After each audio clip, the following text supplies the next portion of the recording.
Biology and technology എന്ന ചാപ്റ്ററിൻ്റെ അവസാനത്തെ ക്ലാസ്സാണ് ഇന്നത്തെ ക്ലാസ്. സത്യം പറഞ്ഞു കഴിഞ്ഞാൽ ഇന്നത്തെ ക്ലാസ് ഇപ്പോൾ ഒരാൾ പറഞ്ഞു തന്നില്ലെങ്കിലും ടെക്സ്റ്റ് ബുക്ക് വായിച്ചാൽ തന്നെ നിങ്ങൾക്ക് മനസ്സിലാവുന്ന കാര്യങ്ങളാണ് നമ്മൾക്ക് ഇന്ന് നോക്കാനായിട്ടുള്ളത്. അതായത് ബയോളജിയിൽ ആർട്ടിഫിഷ്യൽ ഇൻ്റലിജൻസിൻ്റെ ആപ്ലിക്കേഷൻ, അതുപോലെ തന്നെ ബയോളജി അല്ലെങ്കിൽ ഈ ബയോളജിയുമായി ബന്ധപ്പെട്ട് വരുന്ന പുതിയ ടെക്നോളജീസ്, ഈ രണ്ട് കാര്യങ്ങളെ നമുക്കിന്ന് മെയിനായിട്ട് പഠിക്കാനായിട്ടുള്ളൂ. അപ്പോൾ ഈ പറയുന്ന ക്ലാസ് കഴിയുന്നതോടുകൂടി നമ്മുടെ 10ാം ക്ലാസ്സിൻ്റെ ബയോളജി ടോപ്പിക്ക് നമ്മളിവിടെ ഫുൾ എന്ത് ചെയ്തിരിക്കുകയാണ്, കംപ്ലീറ്റ് ചെയ്തിരിക്കുകയാണ്. അപ്പോൾ ഇനി വരുന്ന ക്ലാസ്സുകളൊക്കെ നമുക്ക് റിവിഷന് വേണ്ടിയിട്ടും അതുപോലെ മോഡൽ ചോദ്യപേപ്പറുകൾ വർക്കൗട്ട് ചെയ്യുന്നതിന് വേണ്ടിയിട്ടും ഉപയോഗിക്കാം. അപ്പോൾ ആദ്യമായിട്ട് നമ്മുടെ ചാനൽ കാണുന്നവർ ഉറപ്പായിട്ടും ചാനൽ സബ്സ്ക്രൈബ് ചെയ്യുക, ക്ലാസ്സിൽ ഇഷ്ടപ്പെട്ടാൽ ലൈക്ക് ചെയ്യാനും ഷെയർ ചെയ്യാനും മറക്കണം. അപ്പോൾ നമുക്കറിയാം ആർട്ടിഫിഷ്യൽ ഇൻ്റലിജൻസ് എന്ന് പറയുന്നത് ഇന്ന് എല്ലാ മേഖലകളിലും ഉള്ള ഒന്നാണ് അല്ലേ. അതായത് ഈ പറയുന്ന എന്താണ് നിർമ്മിത ബുദ്ധി, അങ്ങനെയല്ലേ അതിന് മലയാളത്തിൽ പറയുന്നത്. മെഷീൻസ് തന്നെ എന്ത് ചെയ്യും, സ്വന്തമായിട്ട് ചിന്തിച്ച് കാര്യങ്ങൾ ചെയ്യുന്നതിനാണ് നമ്മൾ ആർട്ടിഫിഷ്യൽ ഇൻ്റലിജൻസ് എന്ന് പറയുന്നത് അല്ലേ. ഈ കാണുന്ന പിക്ചർ തന്നെ എന്താണ്, AI ക്രിയേറ്റ് ചെയ്തതാണ്. പ്രധാനമായിട്ടും നമ്മുടെ ബയോളജിക്കൽ സ്റ്റഡീസ്, അതായത് ഡിസീസുകളുടെ ഡയഗ്നോസിസ് ആയിക്കോട്ടെ, ഡ്രഗ്സിൻ്റെ ഡിസ്കവറി ആയിക്കോട്ടെ, അല്ലെങ്കിൽ ജനറ്റിക് എഞ്ചിനീയറിങ്ങിലൊക്കെ തന്നെ എന്താണ് AIക്ക് വളരെ വലിയ പങ്കുകളാണ് ഉള്ളത്. ഓക്കെ, അപ്പോൾ നമ്മൾ ഈ അടുത്ത് വന്നൊരു പുതിയ മേഖലയാണ് ബയോ ഇൻഫോർമാറ്റിക്സ് എന്ന് പറയുന്നത്. അതായത് അവിടെ നമ്മൾ എന്ത് ചെയ്യും, ബയോളജിക്കൽ ഡേറ്റയെ അനലൈസ് ചെയ്ത് കമ്പൈൻ ചെയ്ത് ലേറ്റസ്റ്റ് ടെക്നോളജിയും ഡിസിപ്ലിൻസും ഒക്കെ ഉണ്ടാക്കുകയാണ്. കമ്പ്യൂട്ടർ സയൻസിൻ്റെയും മാത്തമാറ്റിക്സിൻ്റെയും സ്റ്റാറ്റിസ്റ്റിക്സിൻ്റെയും ഒക്കെ സഹായത്തോടു കൂടി എവല്യൂഷനും മറ്റു കാര്യങ്ങളൊക്കെ ഇതിനകത്ത് വരും. അല്ലെങ്കിൽ ബയോളജി നമ്മൾ എന്ത് ചെയ്യുന്നു, സയൻസുമായിട്ട്, അതായത് മാത്സും അതുപോലെ ഈ പറഞ്ഞ സ്റ്റാറ്റിസ്റ്റിക്സും ഒക്കെ ആയിട്ട് ലിങ്ക് ചെയ്ത് നമ്മൾ പുതിയ ഫൈൻഡിങ്സ് ഒക്കെ കണ്ടുപിടിക്കുന്നതിനെയാണ് നമ്മൾ എന്ത് വിളിക്കുന്നത്, ബയോ ഇൻഫോർമാറ്റിക്സ് അല്ലെ. ജീവനുമായി ബന്ധപ്പെട്ട ഇൻഫോർമേഷനുകൾ എന്നൊരു രീതിയിൽ നമുക്ക് പറയാനായിട്ട് പറ്റും. അപ്പോൾ ഇതാണ് AI ഒരു യൂസ് എന്ന് പറയുന്നത്. അപ്പോൾ AI എന്ന് പറഞ്ഞാൽ എന്താണ്, ബയോളജിക്കൽ സ്റ്റഡീസിൽ ഏതൊക്കെയാണ് ഡിസീസിൻ്റെ ഡയഗ്നോസിസ് ആയിക്കോട്ടെ, പുതിയ മരുന്നുകളുടെ ഡിസ്കവറി ആയിക്കോട്ടെ, ജനറ്റിക് എഞ്ചിനീയറിംഗ് ആയിക്കോട്ടെ, ഇതിലൊക്കെ വളരെ വലിയൊരു പങ്ക് വഹിക്കുന്നുണ്ട്. ബയോ ഇൻഫോർമാറ്റിക്സ് എന്ന് പറയുന്ന ഒരു ശാസ്ത്ര മേഖല തന്നെ ഇപ്പോൾ രൂപപ്പെട്ട് വന്നിട്ടുണ്ട്. അവിടെ ബയോളജിയും കമ്പ്യൂട്ടറും മാത്സും സ്റ്റാറ്റിസ്റ്റിക്സും ഒക്കെ നമ്മൾ എന്ത് ചെയ്തിട്ടുണ്ട്, പരസ്പരം അങ്ങോട്ടും ഇങ്ങോട്ടൊക്കെ ലിങ്ക് ചെയ്തിട്ടുണ്ട്. ഇത്തരത്തിൽ നമ്മൾ ഈ പറയുന്ന ബയോളജി എന്ന് പറഞ്ഞ വിഷയത്തിൻ്റെ ഈ പറഞ്ഞ സയൻസ് അല്ലെങ്കിൽ AI കൊണ്ടുവരുമ്പോൾ പ്രധാനമായിട്ട് പല പല പൊട്ടൻഷ്യൽസ് അതിന് ഉണ്ട്.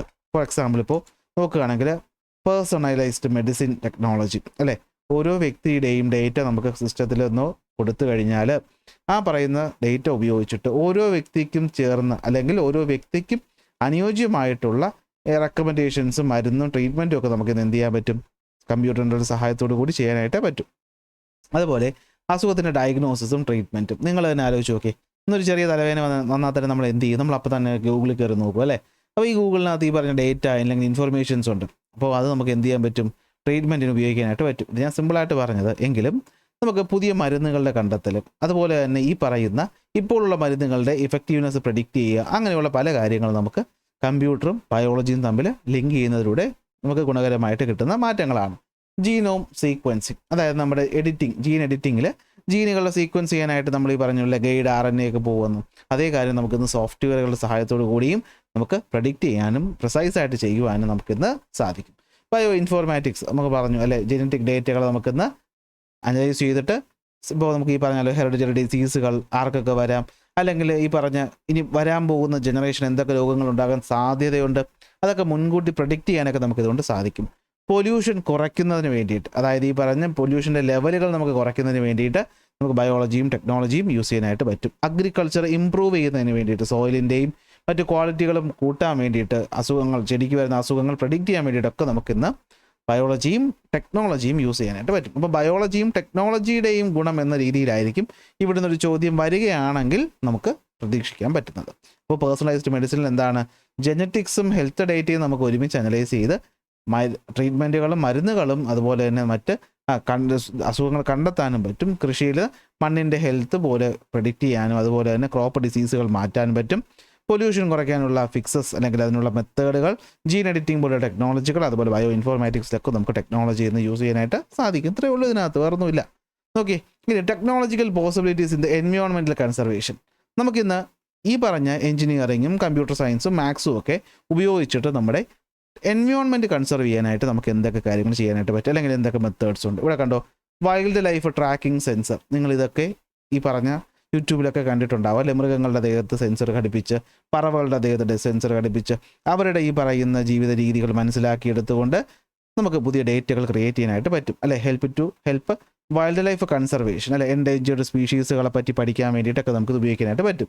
റിസർച്ചേഴ്സ് എന്ത് ചെയ്യും, ഈ പറയുന്ന ജന്തുക്കളുടെ മൂവ്മെൻറ്റുകളും മറ്റു കാര്യങ്ങളും ബിഹേവിയറൊക്കെ മോണിറ്റർ ചെയ്ത് അത് വെച്ച് നമ്മൾ പഠനങ്ങൾ നടത്തും. ഗ്ലോബൽ ബയോഡൈവേഴ്സിറ്റി ഡേറ്റ സെൻസർ എന്താണ് ഇവിടെ ഉദ്ദേശിക്കുന്നതെന്ന് വെച്ച് കഴിഞ്ഞാൽ സാറ്റലൈറ്റുകളുടെ സഹായത്തോടു കൂടി റിമോട്ട് സെൻസിങ് ടെക്നോളജിയിലൂടെ അക്വസ്റ്റിക് അനാലിസിസ് പോലെയുള്ള മെത്തേഡുകളിലൂടെ നമുക്ക് എന്ത് ചെയ്യാൻ പറ്റും, ജീവികളെയും മറ്റു കാര്യങ്ങളെയും ട്രാക്ക് ചെയ്യാനും അവരുടെ ഡേറ്റ കളക്ട് ചെയ്യാനും പറ്റും.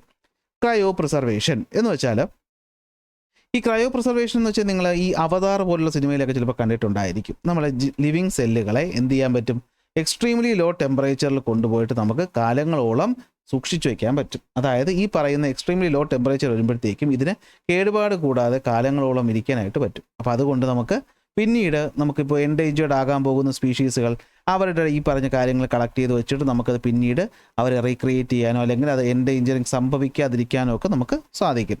ബയോ റെമഡിയേഷൻ എന്ന് വെച്ച് കഴിഞ്ഞാൽ എന്താണെന്ന് വെച്ച് കഴിഞ്ഞാൽ പൊല്യൂട്ടൻസിനെ റിമൂവ് ചെയ്യുന്നത്. ഇതുമായി ബന്ധപ്പെട്ട് നിങ്ങൾ ഈ അടുത്ത വാർത്തയിലൊക്കെ കണ്ടിട്ടുണ്ടാവും അല്ലേ, നമ്മളെ ഈ കടലിൽ പരന്നിട്ടുള്ള ഓയിൽ തിന്നാനായിട്ട് പ്രത്യേക ഫംഗസിനെയൊക്കെ നമ്മൾ ഡെവലപ്പ് ചെയ്തെടുത്തു എന്നൊക്കെ പറഞ്ഞിട്ട് അല്ലേ, അങ്ങനെ എന്തോ പറയുന്നു, എന്തോ ബയോ ബഗോ അങ്ങനെ എന്തോ ഒരു പേര് മുമ്പ് കേട്ടതായിട്ട് ഞാൻ ഓർക്കുന്നുണ്ട്. അപ്പോൾ അതെന്താണ് പറയുന്നത്, okay, using micro organisms and plants to remove pollutants from the contaminated environment such as soil, water and air. This converts the pollutant into harmless compounds അല്ലേ. ഇപ്പോൾ നമ്മുടെ കടലിൻ്റെ മുകളിലൊക്കെ ഈ ഓയിൽ സ്പില്ലേജ് എന്ന് പറയുന്നത് ഭയങ്കര വലിയൊരു പ്രശ്നമാണ്. എന്ന് വെച്ചാൽ ഓയിൽ ഇങ്ങനെ പടർന്ന് കിടക്കും കിലോമീറ്ററുകളോളം. അപ്പോൾ അതിന് തിന്നുന്ന പ്രത്യേക ബാക്ടീരിയകളൊക്കെ നമ്മൾ ഈ അടുത്ത് എന്ത് ചെയ്തിട്ടുണ്ട്, കണ്ടെത്തിയിട്ടുണ്ട്.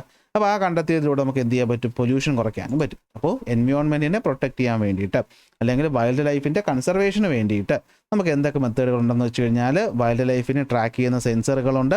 അതിലൂടെ നമുക്ക് അനിമലുകളുടെ മൂവ്മെൻറ്റിനെ മോണിറ്റർ ചെയ്യാൻ പറ്റും, ബിഹേവിയറും ലൊക്കേഷനും കണ്ടെത്താൻ പറ്റും. അതുപോലെ ഈ പറഞ്ഞ പ്ലാന്റുകളുടെ അല്ലെങ്കിൽ തന്നെ ഈ പറഞ്ഞ ജന്തുക്കളുടെ കൺസർവേഷൻ പ്ലാൻ ചെയ്യാനും ത്രെട്ടുകളുടെ ഡിറ്റക്ഷൻ നടത്താനും സാധിക്കും. അതുപോലെ നമുക്ക് അറിയാമല്ലോ, ഇപ്പോൾ പുലിയെ ഹണ്ട് ചെയ്യുക, ആനയെ ഹണ്ട് ചെയ്ത് അതിൻ്റെ കൊമ്പെടുക്കുക, അപ്പോൾ അത്തരം കാര്യങ്ങളൊക്കെ തടയാനും ഒരു പരിധിവരെ ഇതൊക്കെ കൊണ്ട് സാധിക്കും.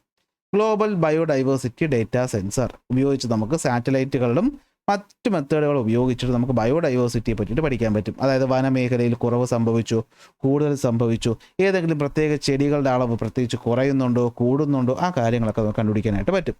ക്രയോ പ്രിസർവേഷനിലൂടെ നമുക്ക് സെല്ലുകളെ, ടിഷ്യൂസിനെ അല്ലെങ്കിൽ ഓർഗൻസിനെ -196 ഡിഗ്രികൾ ഉപയോഗിച്ച് അല്ലെങ്കിൽ അത്രയും ടെമ്പറേച്ചർ കൊണ്ടുവന്ന് ഫ്രീസ് ചെയ്ത് വയ്ക്കാൻ പറ്റും. അങ്ങനെ ലോങ് ടേം നമുക്കിത് സ്റ്റോർ ചെയ്യാനായിട്ട് പറ്റും. ഇത് മെഡിസിനും അഗ്രികൾച്ചറിനും ഒക്കെ നമുക്ക് യൂസ് ചെയ്യാനായിട്ട് പറ്റും. ബയോ റെമഡിയേഷനിലൂടെ നമുക്ക് എന്ത് ചെയ്യാൻ പറ്റും, മൈക്രോ ഓർഗാനിസംസ് ഉപയോഗിച്ചിട്ട് പൊല്യൂഷനെ കൺട്രോൾ ചെയ്യാനും സാധിക്കും. അപ്പോൾ ഇത്തരത്തിൽ ടെക്നോളജി ബയോളജിയിൽ വരുന്നതോടുകൂടി ജനങ്ങൾക്കെല്ലാം ഉപയോഗമാണ് ഉണ്ടാകുന്നത്. അങ്ങനെ ഈ പറയുന്ന സയൻറ്റിഫിക് ടെക്നോളജികളുടെ വരവ് നമ്മുടെ മനുഷ്യരെ ഹെൽപ്പ് ചെയ്തിട്ടുണ്ട്. പക്ഷേ അതിനോടൊപ്പം തന്നെ കുറച്ച് കാലം കഴിഞ്ഞപ്പോൾ അത് ഹാംഫുള്ളായിട്ട് മാറിയിട്ടുമുണ്ട്. 20-ാം നൂറ്റാണ്ടിൽ നമ്മൾ കണ്ടെത്തിയ പ്ലാസ്റ്റിക് നമ്മുടെ ജീവിതത്തെ ഒരുപാട് മാറ്റിയിട്ടുണ്ട്. പക്ഷേ ഇന്ന് ഈ പ്ലാസ്റ്റിക് മാലിന്യങ്ങളുടെ കുന്നുകൂടൽ എന്ന് പറയുന്നത് വളരെ വലിയൊരു പ്രശ്നമാണ്. അതായത് ഏതാണ്ട് നമ്മുടെ പസഫിക് ഓഷനിൽ കിലോമീറ്ററുകളോളം ഇത്തരത്തിൽ പ്ലാസ്റ്റിക് മാലിന്യങ്ങൾ കെട്ടിക്കിടപ്പുണ്ട്. അതായത് ഏതാണ്ട് 16 ലക്ഷം സ്ക്വയർ കിലോമീറ്ററാണ് കിടക്കുന്നത്. അതായത് ഫ്രാൻസിൻ്റെ 3 ഇരട്ടി വലിപ്പമുണ്ട്. അപ്പോൾ ഇതിന് നമുക്ക് എങ്ങനെ സൊല്യൂഷൻ കണ്ടുപിടിക്കാം, അതിനും നമുക്ക് ഈ ടെക്നോളജി തന്നെയാണ് ആശ്രയിക്കാനായിട്ട് പറ്റുന്നത്. പാരീസ് എഗ്രിമെൻറ്റ് പോലെയുള്ള പല പല കരാറുകളും നമ്മുടെ ഗവൺമെൻറ്റുകൾ അല്ലെങ്കിൽ രാജ്യങ്ങൾ ഒപ്പിടുന്നുണ്ട്. അതിലൂടെ ഇത്തരം കാര്യങ്ങൾ കുറയ്ക്കാനായിട്ടാണ് ശ്രമിക്കുന്നത്. ഇതൊക്കെ ഞാൻ പറഞ്ഞ നിലയിൽ നിങ്ങൾക്ക് വായിച്ചാൽ തന്നെ കിട്ടും അല്ലേ. നമ്മുടെ world environmental day June 5 observe ചെയ്യുന്നു, world ocean day June 8 observe ചെയ്യുന്നു. ഇതൊക്കെ എന്തിനാണ്, അവയർനെസ് ക്രിയേറ്റ് ചെയ്യാൻ വേണ്ടിയിട്ട് ആണ്. ഇത്രയേ ഉള്ളൂ ഈ ഒരു ചാപ്റ്റർ. ഇതിൽ നീ വലിച്ചു നീട്ടിയിട്ട് ചുമ്മാ ലെങ്ത് കൂട്ടിയിട്ട് സമയം കളഞ്ഞിട്ട് ഒരു കാര്യമില്ല. ഇത്ര കാര്യം നമുക്ക് ഈ ഒരു ചാപ്റ്റർ പഠിക്കാനുള്ളൂ. ഇനി ഇതിൻ്റെ ലേറ്റസ്റ്റ് അസസ് ഭാഗമാണ് വരുന്നത്. അതിൻ്റെ ക്ലാസ് ഉടനെ തന്നെ നമ്മൾ അപ്ലോഡ് ചെയ്യും. അപ്പോൾ ഇതോടുകൂടി നമ്മൾ ഈ പറഞ്ഞ ഈ വർഷത്തെ ബയോളജി ഫുൾ ചാപ്റ്റർ നമ്മൾ ജനുവരിയുടെ തുടക്കത്തിൽ തന്നെ എന്ത് ചെയ്തിട്ടുണ്ട്, കംപ്ലീറ്റ് ചെയ്തിട്ടുണ്ട്. അപ്പോൾ ഇനി നിങ്ങളുടെ ജോലിയാണ് പഠിക്കുക എന്നുള്ളത്. അതിന് എന്തൊക്കെ സഹായം വേണോ അത് മാക്സിമം ഞങ്ങൾ പ്രൊവൈഡ് ചെയ്യുന്നതായിരിക്കും. അപ്പോൾ എന്തെങ്കിലും അഭിപ്രായങ്ങളൊക്കെ ഉണ്ടെങ്കിൽ നിങ്ങൾക്കത് കമൻറ്റായിട്ട് രേഖപ്പെടുത്താം. അല്ലെങ്കിൽ മോൾ വാട്സാപ്പ് നമ്പറുണ്ട്, അതിലും കോൺടാക്റ്റ് ചെയ്യാം. നോട്ട് കിട്ടാൻ വേണ്ടിയിട്ട് ടെലഗ്രാം വാട്സാപ്പ് ചാനലിൽ ജോയിൻ ചെയ്യുക. നോട്ട് ഉടനെ തന്നെ നമ്മൾ അപ്ലോഡ് ചെയ്യുന്നതായിരിക്കും. സോ അടുത്ത ക്ലാസ്സിൽ മറ്റൊരു ടോപ്പിക്കുമായിട്ട് കാണാം. അതുവരെ ബൈ ബൈ.